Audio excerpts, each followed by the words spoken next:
Classroom management, y'all. And what? Throw it out the window. Why do we need that? And then some students are like, I don't even care what your plan is. I'm going to do what I want to do in your class.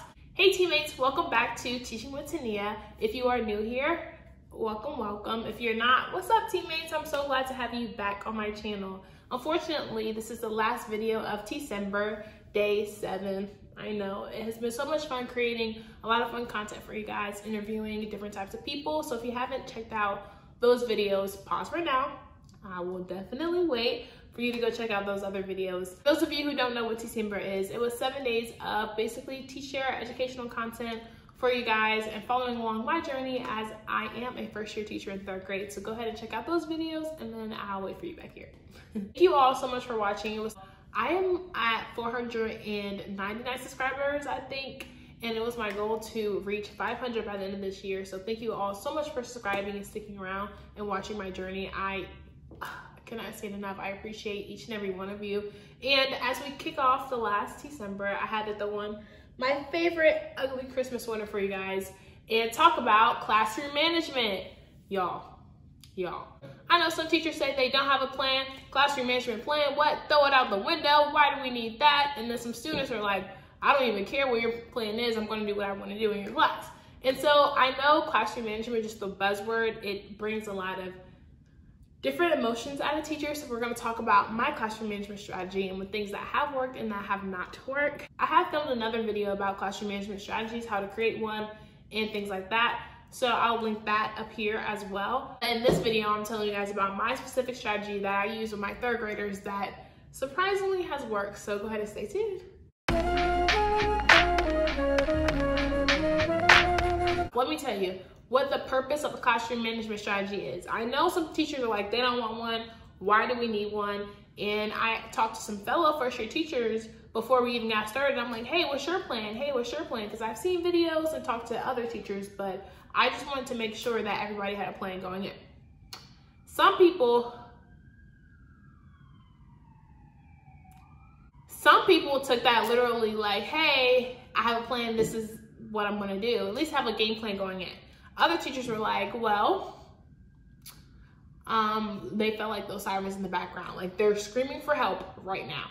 But let me tell you, a classroom management plan is necessary. Before I share my plan, I just want you guys to know my intentions behind it, because I believe, my educational belief is that all children have the right to a great education, period, point blank.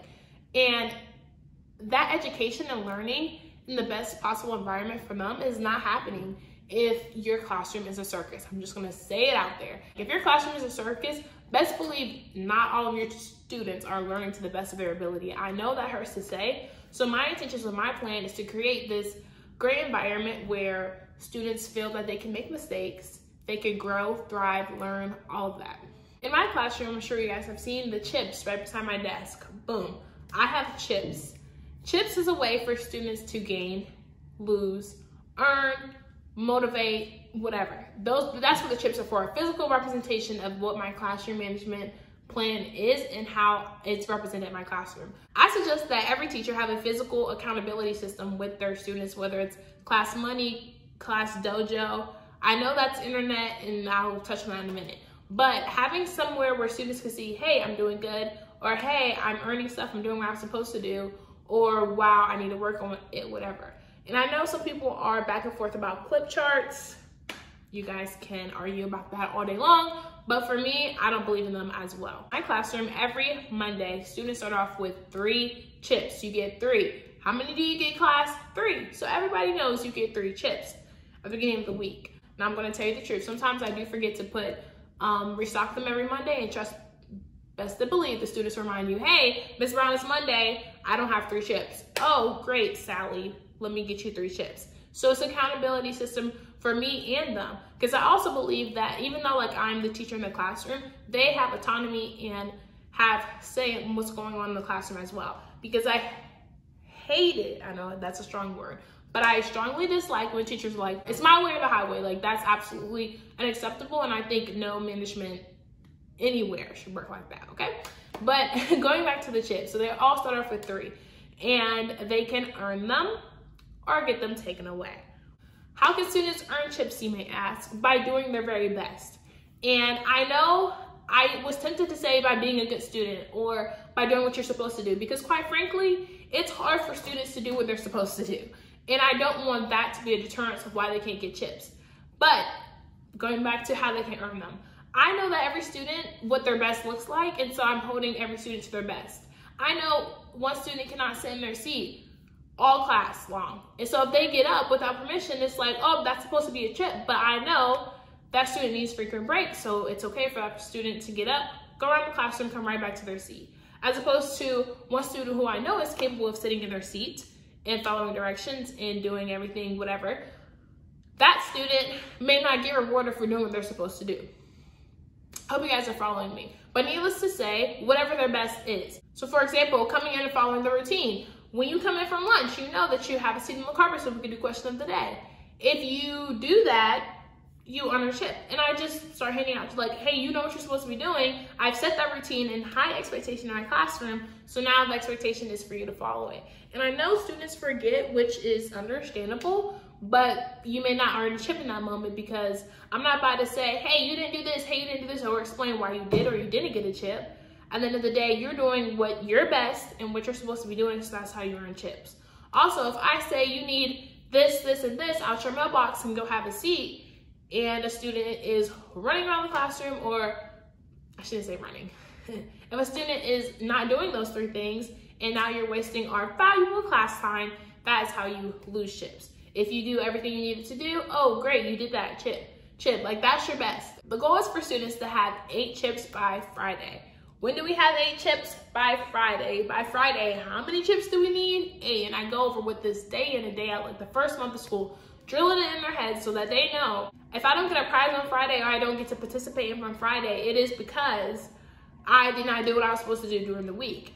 And I usually count the chips with them. Sometimes I count chips. Now I will preface and say, some students do struggle with honesty. And so I've had to, like one week had students, nobody touched the chips. I was the one dealing them out.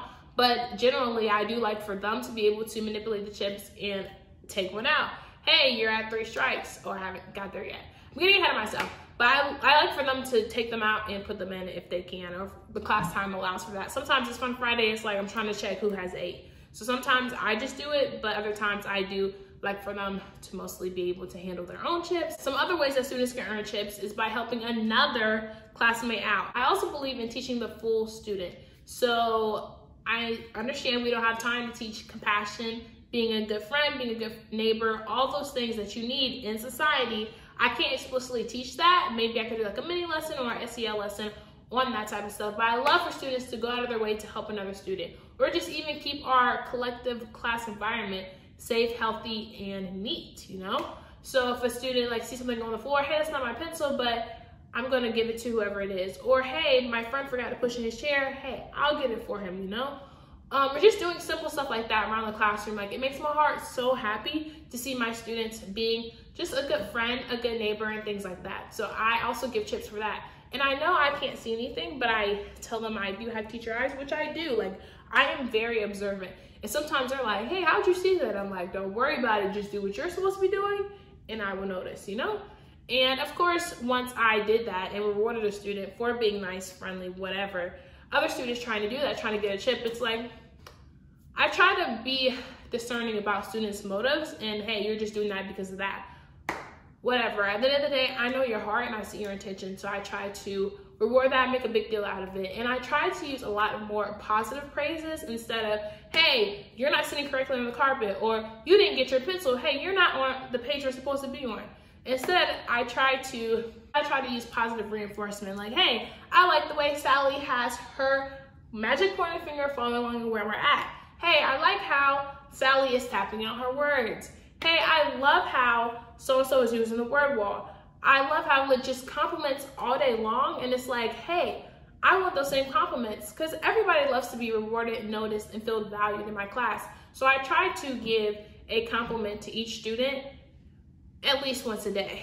And when they're not doing their best, it's like, oh, I can see we're having conversation. And I try not to do that whole class. I try to give correction one-on-one so that it's not personable, and that student knows I see you and I know you could be doing better. That's how students can gain chips. Now students can get them taken away by not being their best selves. You see how I worded that there? If students are not doing things that they normally do, for example, going to get things out of their mailbox without talking or roaming around the room or whatever, then hey, I noticed that you weren't doing this, so that's a chip. On the board, which I'll show you guys, I give 3 warnings.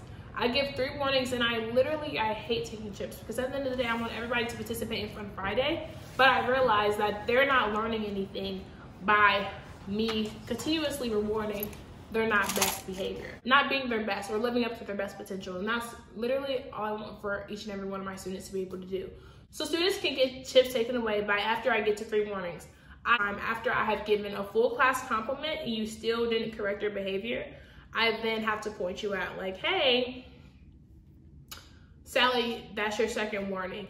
Or even if they're doing independent work, hey, I noticed that you were doing this, this, and this while you were supposed to be doing this, this, and this. I guess that they can correct their behavior or know what they're supposed to be doing. Or even, I love asking thought-provoking questions. That's another reason 3rd grade is my dream grade. Because I can say, hey, when we were doing this, what were you doing?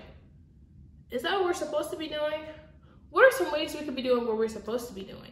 And usually they can give the exact answers that you're looking for, the exact answers that they know they're supposed to be doing. At this age, 8, 9 years old, you're very much aware of what you're doing. And for the students that weren't aware, I realized at the beginning of the year, their parents were not having conversations with them, or they just weren't expected to be self-aware of their behavior, their actions, and consequences. It was like, oh, wow, I kept getting a chip every day at the beginning of the year. But now a lot of their students have fixed those behaviors, and it's like, okay, see, I'm getting chips. I do get to participate in Fun Friday. So it's like that mental shift that I want them to make in their head, not just doing things to earn chips or not just doing things because I want a reward, but instead having that internal motivation to say, hey, Miss Brown noticed me today, or hey, I was actually doing good today. And I know I have one student, he's like, am I doing good? Am I doing good? Like, you're doing great, buddy. Are you doing your best? Let's ask that question to you now. Are you doing good? Are you doing good? They can now ask themselves and think for themselves, and that's all I want for my students. It's for them to be in society, be able to problem solve, think for themselves, and realize, hey, I may not be doing this, but guess what? I have the autonomy, the capability, and the courage to change and do something different. And I feel like that is lacking. Now I see a lot of adults, it's like, hey, you're doing the same thing and you're not getting the same results. So how can we think through this to get better results? And it's like, I want my 3rd graders to be able to identify their actions, whether it's actions, schoolwork, behavior, whatever it is, to realize that they can make a change. And I want to put that power in their own hands. I try to let them know, like, hey friend, you could be doing this differently, and that may change your outcome and your results. And I feel like a light bulb has went off in a lot of students' head that didn't realize they have the control to change their own grades, to put forth effort, to do their best. And that has made my heart happy. Just now are almost halfway through the school year. It's gonna be 10 chips. 10 chips, I know they're gonna be so excited when I tell them. At the end of the day, I want them to know it's expected for you to do what you're supposed to do and be your best. So I'll let you guys know how that goes. Classroom management strategy that my school does have that, to be honest, I don't always use is Class Dojo. Those point systems, I feel like, is a disconnect, and I feel like it's Pavlov's theory, having them get a bell and they don't even know who the point is going to, just hear all these dings or ants or whatever. It brings a lot of anxiety as a teacher, knowing that, hey, I'm just doing good so I can hear this sound, and it's like, it just never sat right with me. Although I do use Class Dojo to communicate with parents. Once they get 3 strikes, then I do take a chip. So for example, I give them a warning. I feel like everybody deserves a warning and everybody deserves a second chance. I let you know 3 times about your actions and you're still not changing them, you are making a deliberate choice to misbehave or not live up to your best potential. So now I have to either contact home, that could be a phone call, or even just a message home. Hey, we're having a hard time in school today. And I invite students into that conversation like, hey, this is your parent and this is what I'm calling to tell them. Or this is what I'm messaging them. Like, I truly need everybody to on team. Even a student, shoot, they're the captain of that team. So I need to let them know, hey, this is what I'm seeing in school. And usually that behavior decreases or stops completely when they know that, hey, I'm in communication with your parent. So it's me, your parent, and you, buddy. And we're all on the same team together. So do you want this phone call to be positive or negative? And I try to call parents on Fridays just to let them know whether it's a good week or okay week or not so good week for their kid. And I have gotten a lot of rapport and relationship building with parents through that, and also with students. Sometimes they're like, oh yeah, so-and-so, the student is right here. I'm like, hey, you already know. If you do choose to switch to this chip system, I want you to know that it takes a lot of intentionality. And does it work, does it not work? It really is up to you. You make it work for you, your class, your students. I feel like because I was so on top of it at the beginning of the year and my students have bought into it, it is working like a well-oiled machine right now. And all I am is like exchanging chips back and forth every day. Work because the students have bought in. Like at the beginning of the year, and even when we come back from break, I'm on it. Like grease on grits. Like I am definitely on it, because that's how you get student buy-in and students to want to achieve to get those now 10 chips. I feel like it doesn't work when I'm not pushing it or reminding students that Fun Friday is coming or they have nothing to look forward to. But I also let my students know that you're not going to get rewarded for everything good that you do. Like you're expected to behave and do good and be your best. So even though you did that, that might not be a chip. It is a hard pill for students to understand, and even for me. Like, yeah, I know I gave this student a chip because they did that, but guess what? You could do better. You know, you're expected to do that. You go above and beyond every day, but this is progress for this particular student. And I don't explain all that to them right away. I have found that the only time this doesn't work is when students stop buying in. And for that, I meant like, it was like a whole 4 Fridays that a student didn't get to participate in Fun Friday, and it hurt. It hurt their ego, it hurt their self-esteem, it hurt everything. It's like, hey, you may not be doing good at this, but I see you doing good at this. And for some students, I actually may have to change the number, because I'm not changing the goalposts or whatever. I'm just doing what works best for that student. So it was 8, they maybe, if they couldn't get to 8, they got to 6. And for students that maybe can't get to 10, then maybe I'll break it down to 8. But at the end of the day, I want them to know they're fully capable of doing what everybody else is doing. They just have to choose in their mind and have the will to want to. The chips are my individual accountability for students. Now to my whole group accountability, I only did this in the second quarter, which was doing table group points. Table group points, and whoever had the most points got to get lunch. I actually owe students a lunch now. This I try to do a 2-week period. Whoever has the most points in each block will have something special with me. Last time it was a McDonald's lunch because my students love McDonald's. Not sure what it's gonna be this time. I'll probably let them pick. This is a way for students to hold each other accountable, and you don't wanna let your partner or your group or your team down. So when I count to 10 and your desk needs to be cleaned up, you need to be on that blue dot, nice and quiet. That's how you get your points. Or also, if you go to your mailbox within 10 seconds, back in your seat, boom, that's a point. And this, I did not think this would work. And actually, this was something I did off the fly when I put their groups desks together. But to seeing students work together, like that is like the highlight of my week. Seeing students work together, because in life, you're gonna have to work together with other adults and collaborate and things like that. So this table point system has allowed them to do that. That being said, that is my overall classroom management strategy and how I manage and am able to conduct positive learning in my classroom while students are behaving. Like I don't have to do a lot of correction or stopping my lesson because my classroom management is terrible. And it's crazy how people can see if you have a management system or not, like just even walking down the hallways. And I've gotten a lot of compliments on the way I build relationships with my students, classroom management, and things like that. I feel like that is something that is my strong suit, and I know that every teacher has their own strong suit. And I just encourage you to, even if you're not good at it, try something.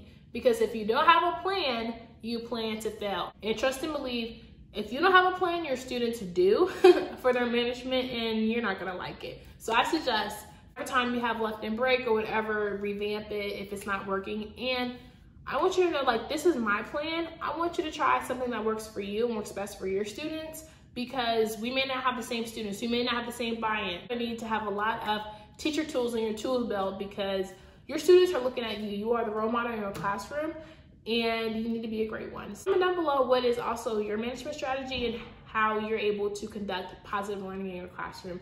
Thank you so much. This is the end of Tecember, but best believe I'll be back for more videos, so stay tuned. Don't forget to create a great day, and I'll see you guys in my next one. Peace out.